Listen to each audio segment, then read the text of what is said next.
Me 2 boxes of donuts. One for each of us. It becomes an eating challenge, not just a podcast anymore. Yeah. Okay.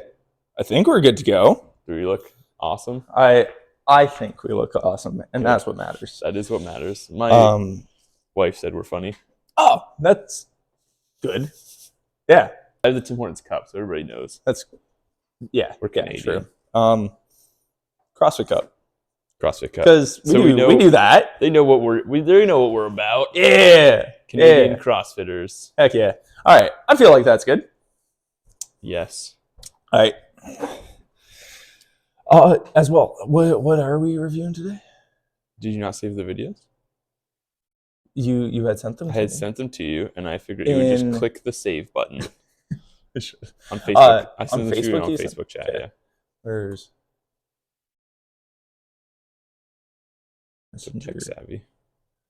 Look at this. You guys can't see it. Nah, not yet. Not yet, anyways. Yeah. Look at all those messages, all the chats. All the chats, they're blowing up. They're popular. Oh. Tim's. Heyo. There's one. That's the second one. Yeah, so we're just gonna open link in those. Chrome. Let's. That's fine. So we'll do that, and then I'll open the other link also in Chrome, and then I'll put the two tabs together. Whoa! Hey, look at that! There we go. That's you want to do the nutrition first or the workout first? Actually, yeah, probably nutrition while we eat donuts. That's funny. Yeah. This lady's much smarter than us, so. Yep, they do this professionally. They sure do. Not to say that we don't. We are professionals. Yeah. All right, let's do this. Okay, what are we? LA Kings. LA Kings. It's the workout and what they eat in the day. Canadian NHL teams start making YouTube content. Yeah, what's up with that? Like, your YouTube is horrible. So any NHL team out there watching this podcast, why are you here? Don't even sponsor us. Just start making content, and then we'll start making content. Yes. There we go. Perfect. All right, welcome back to Fitness Snacks. This is episode number 3. I can't believe we made it this far. I'm honestly surprised. Very surprised. So today, the fitness snack of choice, because we have a workout afterwards, so we need high octane fuel. I'm going Boston cream. Vanilla dip, classic. There you go. Thank you, Tim Hortons. Yeah. Canadian institution, not owned by a Canadian company anymore, but it's around and it's always busy, so it's Canadian. And then we're going to also do Canada's pastime hockey, but not Canadian hockey. Unfortunately, LA Kings. Yeah, so that's fine. For some reason, they have better YouTube channel. There we go. We lose about 8 ounces of fluid every time we're in flight. I always like to send them off with a hydrator smoothie. It doesn't have protein, it's more so for hydration, carbohydrates to give them a little energy, get them ready for what's to be a game tomorrow. Day before, carbon up. Like, it's kind of maybe too high glycemic carbs to really matter for the next day. Yeah, if it was starchy pastas stuff, probably fine. Yeah, something more slow digesting, but it probably does hydrate them, and it probably tastes great. Yeah. So you know what? If it's their pre-flight smoothie and that's what they're used to, and it gets them in the mindset for the game tomorrow, that's perfectly fine. 100%. I got no issues with that. Might be overdoing it. But doesn't really matter. Yeah.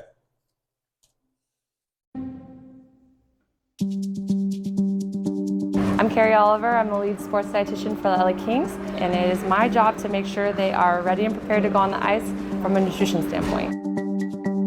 Today's flight isn't very long, so it's really important to make sure the guys are prepared to get on the flight, so when they do lose it through their insensible losses, breathing, lower air pressure, that they are hydrated for when they get to their location. Making sure that you actually get enough water in, because with how dry airplanes and stuff are, there's a reason they're uncomfortable. It has to do with the environment that you're in. I did not know that.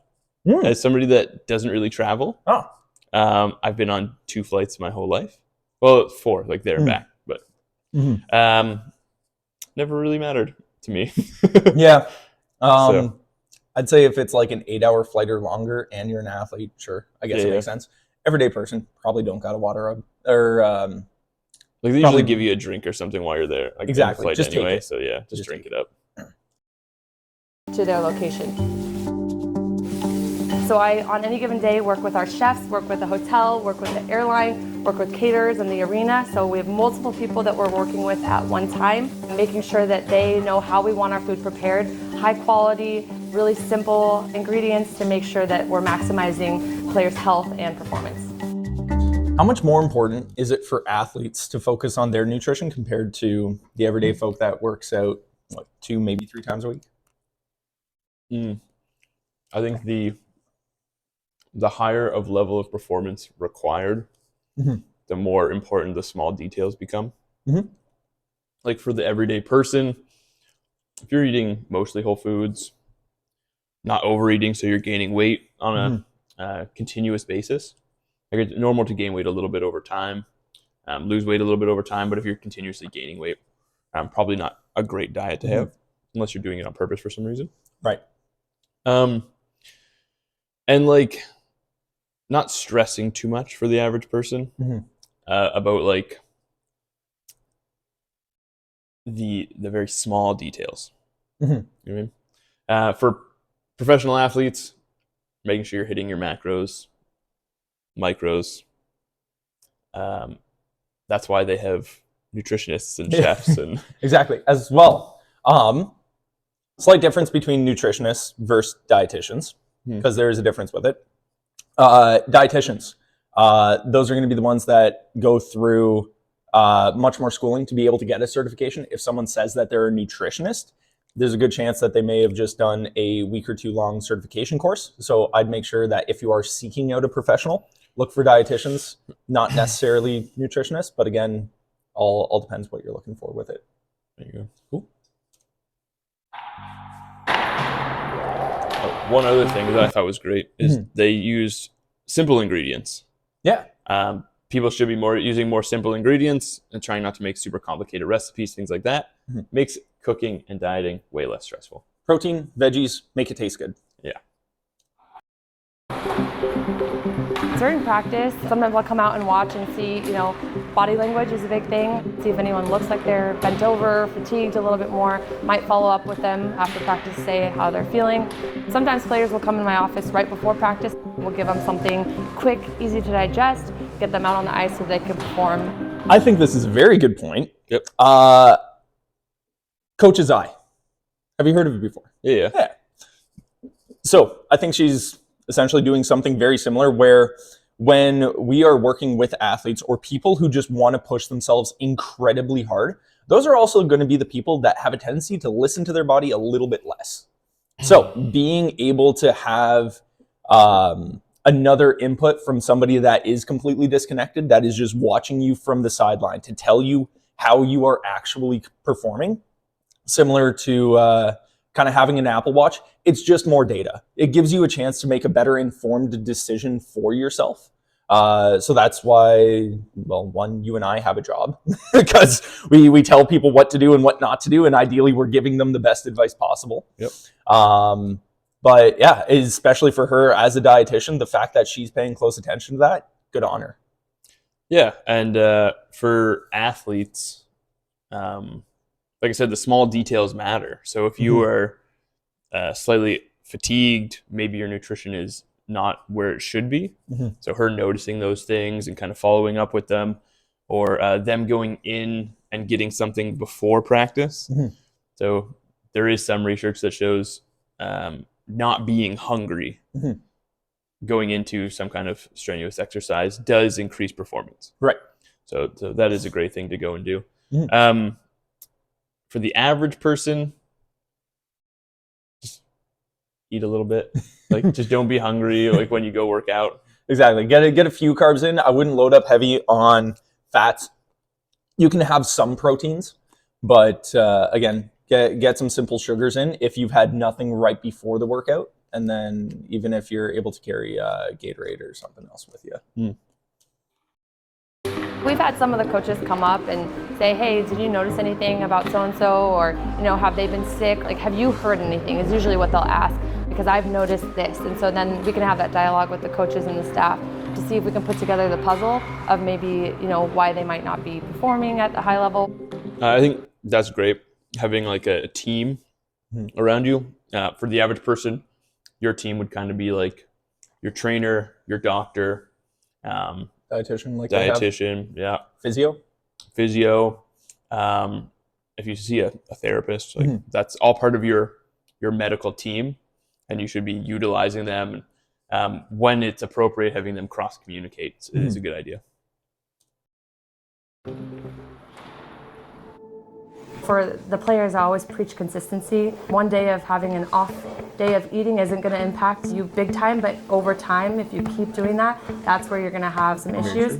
I always tell the players too, you can buy in or get by. A lot of the young players have come up with a lot of talent, and they can get by having a diet that maybe isn't the best for their performance, but their play is really strong. That is true. 1000%. So I have met high-level athletes who eat like garbage.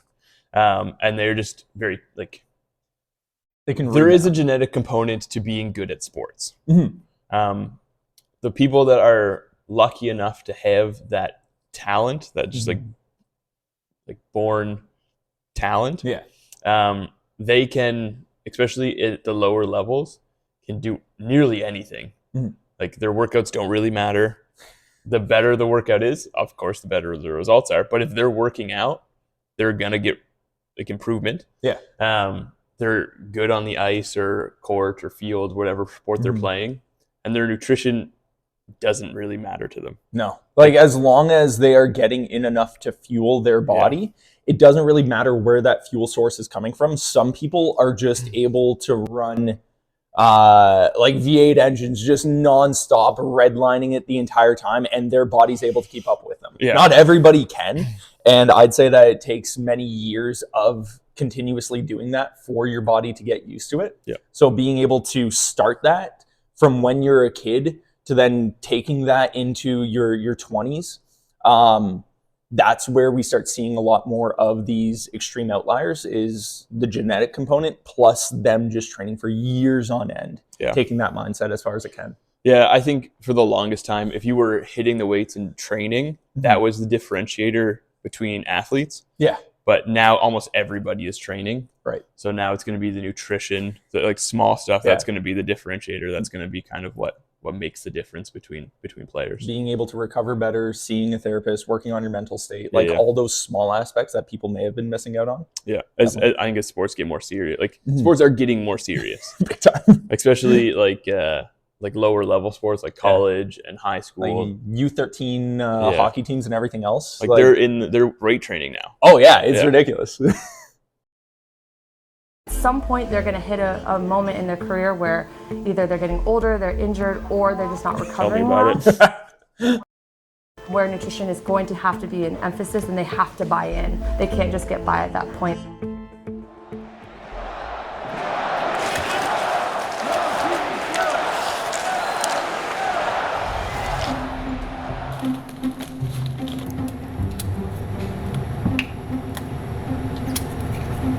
So the cherry juice has natural melatonin in it. So after the game, obviously we're using this to reduce soreness and inflammation, but also the magnesium helps because they've been jacked up for a few hours with a lot of adrenaline. So this will help them kind of recover better overnight. I kind of want to let that play because I want to know how close to them going to sleep this essentially is. I also, like, again, this is the fine details that as a professional athlete, somebody else is taking care of for you. For the average person, if you're playing a pickup game of hockey, probably not something that you need to do. Like, yes, maybe if you're playing later in the evening, you'll be a little bit more jazzed up and you won't want to go right to bed, but you're not going to be. Give yourself like 45 minutes to sit on the couch, relax, let your blood pressure and everything else come down. And there's a reason why most kids typically crash in bed at 11 o'clock at night after having a game at 8. Like, you're just tired. Yeah, absolutely. muscles can be a little bit more relaxed. Just a little bit more restful. Magnesium sleep. could be helpful. Yeah. Like all of this could be helpful. Yeah. Yeah. It's like just. But again, it's that cherry on top of the sundae. Yeah. It doesn't really matter unless that sundae. Lessons over here. I mean, this is their job, so we comb through all the details so that they don't have to. We want to make things as easy as possible for them, so we're looking at what can we do on a really detailed level to impact them and to get them to where they need to be and to be Stanley Cup contenders. Actually, for all that, again, these are players at the elite of the elite doing what they do. If you are in Pee Wee sports or anything else, I'm hesitant to say it because I know that there's a lot of hardcore people that want to do whatever they possibly can to get themselves further ahead. But focusing so heavily on the minute details, similar to if somebody's trying to lose weight, it can make the experience unenjoyable if it just becomes a numbers game for you. And 10% of your focus is now dedicated to you actually performing on the field.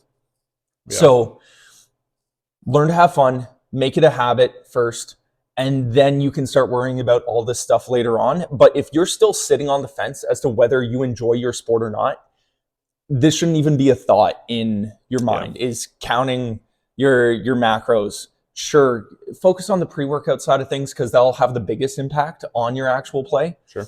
But otherwise, again, learn to have fun first. And if you make it to the elites, then fantastic. Then you can start worrying about this stuff. Yeah, I think if you're an athlete any lower than like varsity high school, you shouldn't be worrying about any of this. You shouldn't be worrying about macros. If you're going in the gym, you should be having a fun time or an enjoyable time, probably working out with your friends. Nutrition, just eat, man. Like, or women. You're growing, right? Like you've got a lot of improvements to make, and they're going to be very low hanging fruits. So just by doing the stuff, you're going to make a lot of gains. I wouldn't stress. Yeah. Now we got to take a look at the workout for the LA Kings.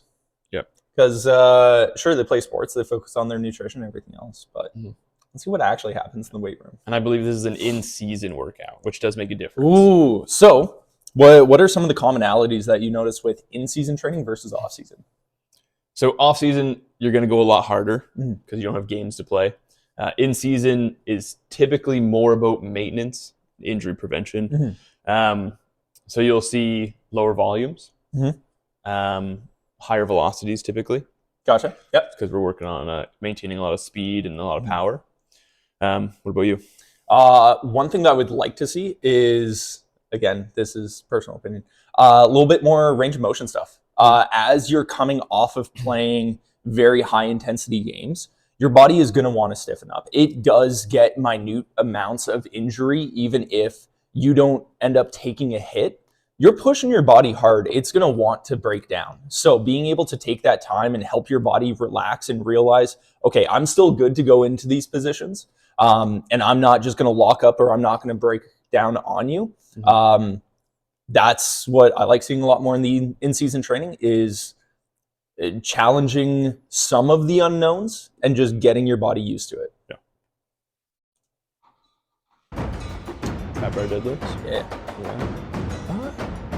Have you ever used one of these? I haven't, but I love the idea of them, especially when it comes to a strength curve for muscles versus tendons versus ligaments, right? Okay. In a belt squat, especially for hockey players, phenomenal. One, you're going to need to be able to build the endurance. So even just taking a quick peek at how these things function. So that flywheel is changing direction every single time that they're in the bottom of their squat, and that flywheel then spins in the opposite direction, hoisting them right back down as that line fully lengthens out and they're in the top of their squat, and it forces them right back down into it. So they need to be able to resist it. But that high change in direction is going to be able to challenge your tendons and ligaments a little bit more than just your standard barbell squat. And again, you're not seeing them go nearly as far into range of motion, but that is where power and speed is built. Yeah, I have used one of these once. Okay. And you are correct. That change of direction for the resistance does challenge you to resist that pull down. So yeah, everything you said I think is right. Great exercise for hockey players. 100%. They're pretty cool. Very cool.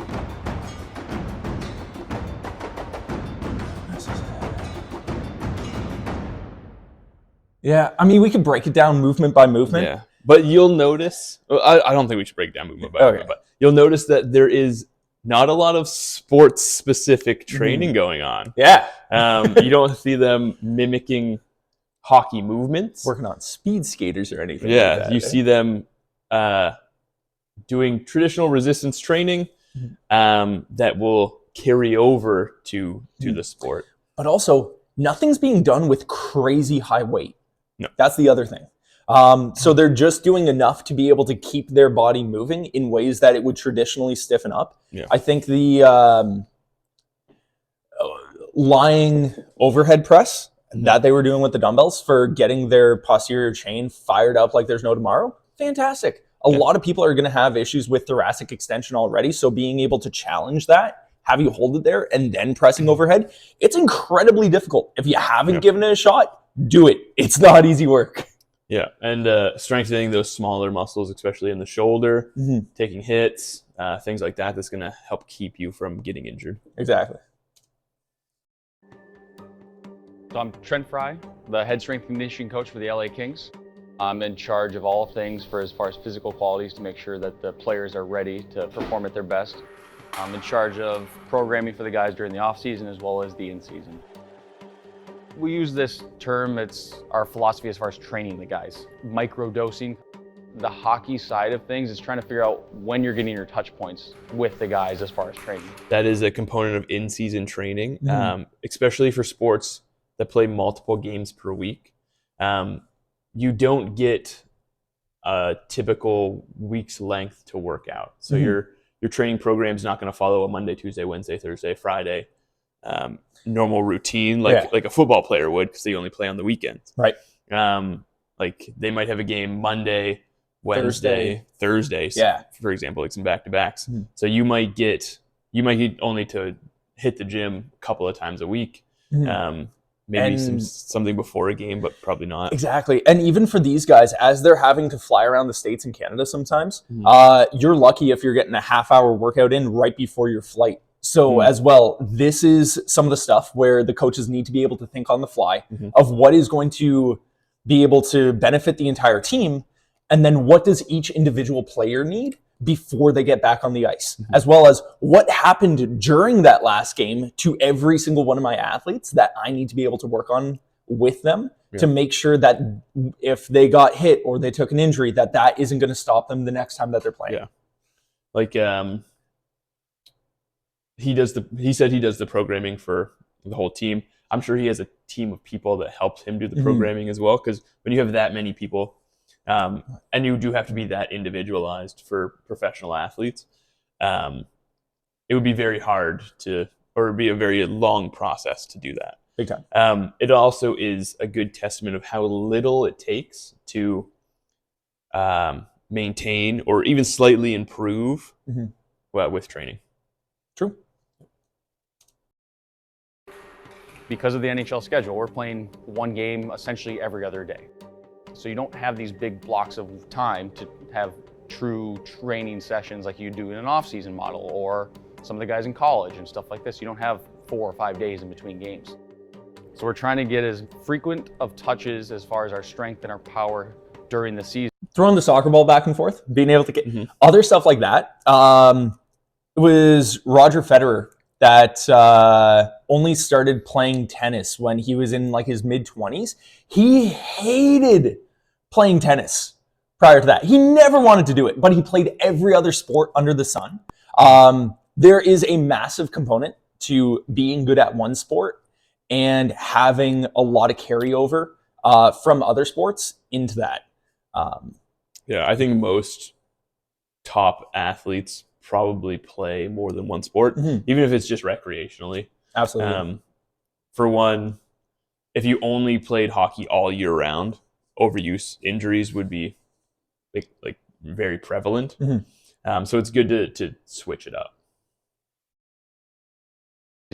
With as low volume as possible. I mean, guys kind of funnel in on a daily basis. They'll weigh in. You look over and we've got every supplement that you need. Guys can come in, help themselves.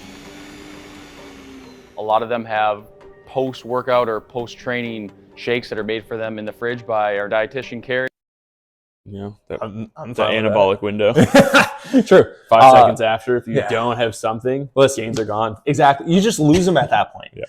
Funny enough, that's actually something that was taught to us back in college in 2018. Where our professor at the time, he was very adamant around 30-minute window post-workout is that anabolic window that you need to get 30 grams of protein in. That's funny. See, I was not doing that. Okay, so I challenged him on that a couple of times. Couldn't really give back an answer. I more so fall in, as long as you're hitting your protein throughout the course of a week, you're probably going to be fine. That anabolic window, I would say, applies a lot more for bodybuilders, especially if you are top level. 100%. Where the glycogen stores within your muscles will deplete throughout the course of your workout. So being able to get carbs in and then getting protein in with those carbs, because your carbs will just act as a transport mechanism for that protein to be brought around the rest of your body. Combination of those two post-workout, phenomenal. Has actually made a big difference in my own training. But again, for the everyday person, if you feel tired post-workout, have a bowl of cereal, have something. And like most people aren't going to be training that hard or that long that they really need anything post-workout or even pre-workout. If you're a little hungry, like we said before, eat something. However, you just eat your 3 squares a day. Like you're probably going to be fine for the average person. That anabolic window really isn't a thing. Like there's some diminishing returns if you wait a really long time. But if you're eating your 3 meals a day at like normal time intervals, like you're doing fantastic. And if you're getting a late night workout, maybe have a protein bar before you go to bed. But there's not much of a need for really anything else. Like stop stressing so much about your nutrition. It's really not as hard as people make it seem. And then they'll kind of funnel over. It's kind of a unique layout in the gym that we have here. You're always having 2 setups. Those are sick. They get their lift done before practice, and then practice will be at usually 11 o'clock on the ice. So it's a 2-hour open block window that usually 11 o'clock. They get their lift done before practice, and then practice will be at usually 11 o'clock on the ice. So it's a 2-hour open block window that we'll have for the guys today. They'll get pulled into impromptu meetings in the middle of a workout sometimes, so we just have to be a little bit flexible to make sure that everybody on the staff has the adequate time with the players to make sure that they're addressing whatever they need to. This is great information for anybody that is very busy or has children. You can start your workout, stop it at any time, restart it at any time, stop it at any time, and then restart it again at any time.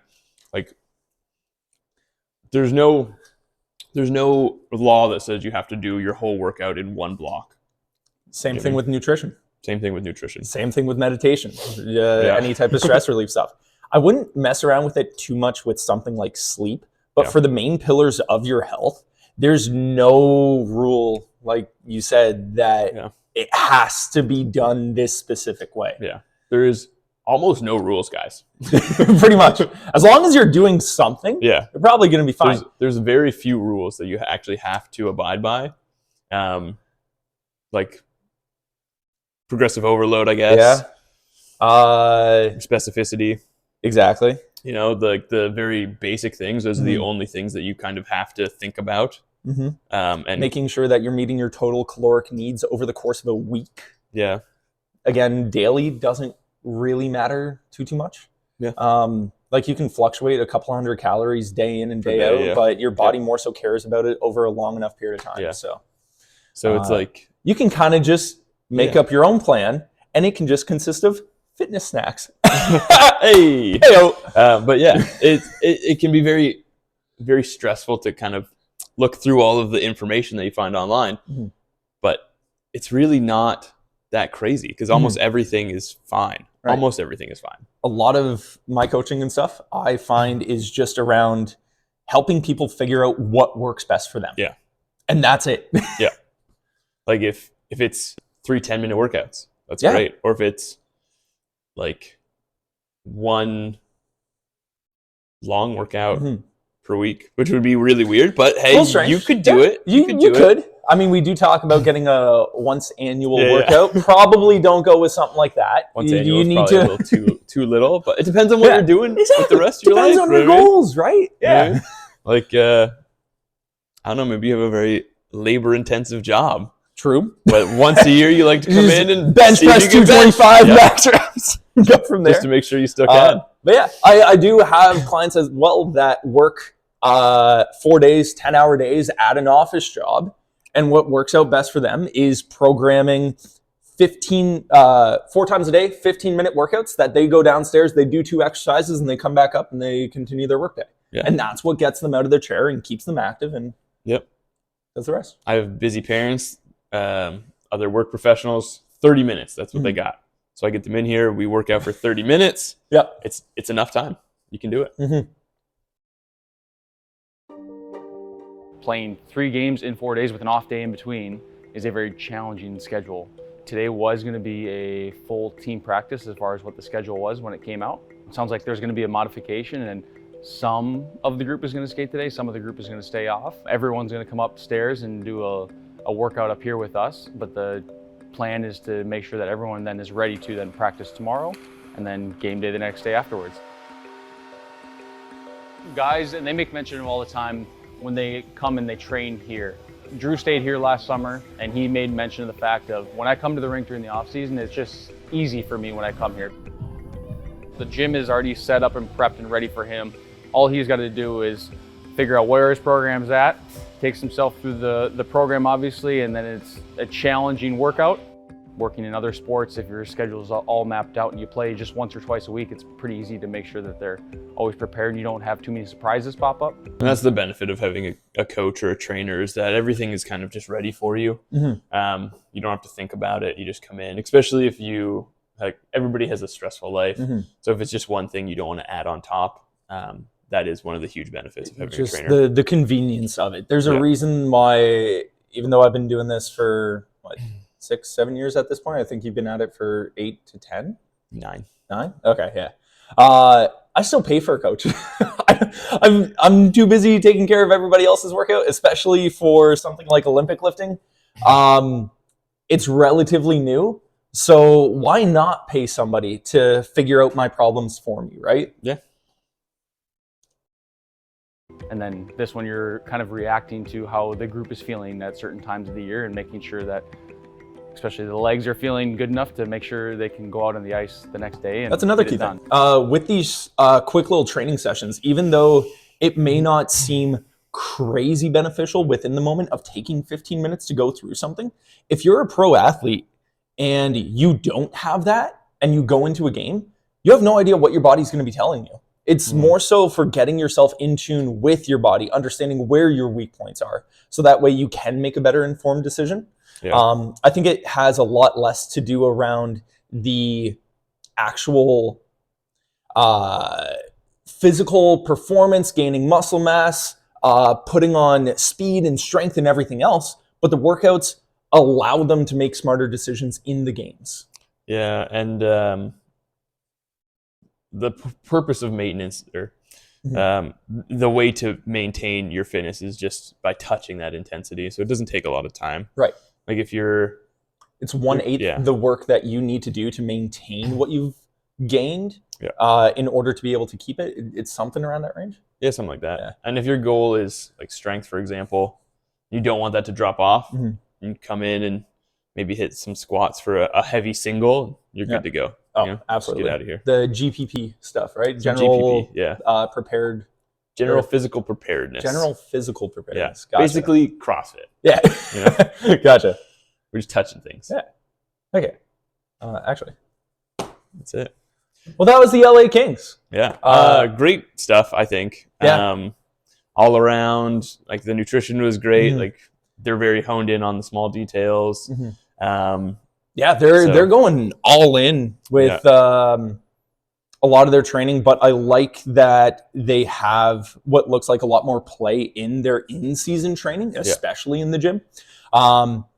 It's very easy to get yourself wrapped up and in your own head about your training and what you need to do, especially when things are stressful. Yeah. So being able to have their full team of professionals take over for them with that, I'd be excited to see what that's actually like going through. We should get somebody like that on here. I would be interested in seeing their off-season training as well. Yeah. You'd notice that there wasn't a lot of heavy lifting, so I'd like to see if they did more heavy lifting in the off-season. What it's like to maybe some sprint work, things like that, right? Try and get stronger and faster. Because that was a lot of their maintenance stuff. That was a lot of their maintenance stuff. I'd like to see what their improvement stuff kind of looks like. I imagine there'd be a lot more plyometrics, a lot more sprinting, a lot more heavy lifting. Probably less bicep curls. Yeah. But if it makes them feel good. They'll be in there. Absolutely. Sweet. Good stuff. Thank you for joining us on episode 3 of Fitness Snacks. What do you think of the Tim Hortons donut? Boston Cream is a go-to favorite. It's fine. It's reliable. I'm good with it. Like Tim Hortons is classic. You know what you're getting. Yeah. Halo Donuts, though, we should get something from them. We'll try them out at some point. Yeah. At some point. Cool. Bye. See ya.